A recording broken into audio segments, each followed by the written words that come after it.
ये वादियाँ ये फ़िज़ाएँ बुला रही है तुम्हें, खामोशियों की सदाएं बुला रही है तुम्हें। नाज़रीन, इस वक्त हम आपको ले चलते हैं स्कर्दो एयरपोर्ट, जो कि बैरूनी मंज़र है फूलों की सरज़मीं वादी बल्तिस्तान में। अमन का पैगाम, मोहब्बत की हंसी जो नज़ारे आप देख सकते हैं, ये स्कर्दो एयरपोर्ट है।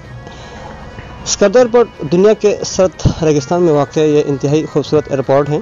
ये अभी जो हाल ही में इंटरनेशनल एयरपोर्ट का दर्जा दिया गया है, यहाँ बैनुल-अक़वामी और अंदरून बैरून मुल्क जो तैयारों की आमद का सिलसिला यहाँ पे जारी है। खुसूसन गर्मियों में यहाँ बहुत सारे टूरिस्ट इस एयरपोर्ट का नज़ारा करते हैं और इन्जॉय करते हैं कि यह एयरपोर्ट इंतहाई खूबसूरत है।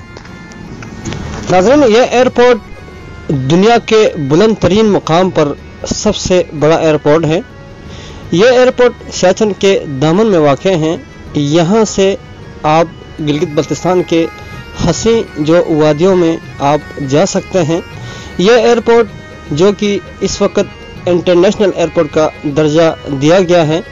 अभी जितने भी टूरिस्ट फॉरेनर यहाँ पे आते हैं, इस एयरपोर्ट से बाहर जब निकालते हैं, संगलाख पहाड़ी सिलसिले जब नज़र आते हैं, बर्फपोश पहाड़ी सिलसिले जब नज़र आते हैं, दिल खुश होकर कहता है कि ये इलाका ज़मीन पर एक जन्नत है।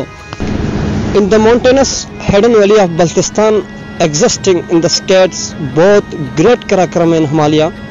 यहाँ से जब आप निकलते हैं, जो कि दुनिया की दूसरी बुलंद तरीन K2, यहाँ से आप जा सकते हैं। दुनिया के बुलंद तरीन महाज सियाचिन 11 पर आप यहाँ से जा सकते हैं, जो कि परियों का मुस्कन कहा जाता है दिसाई को।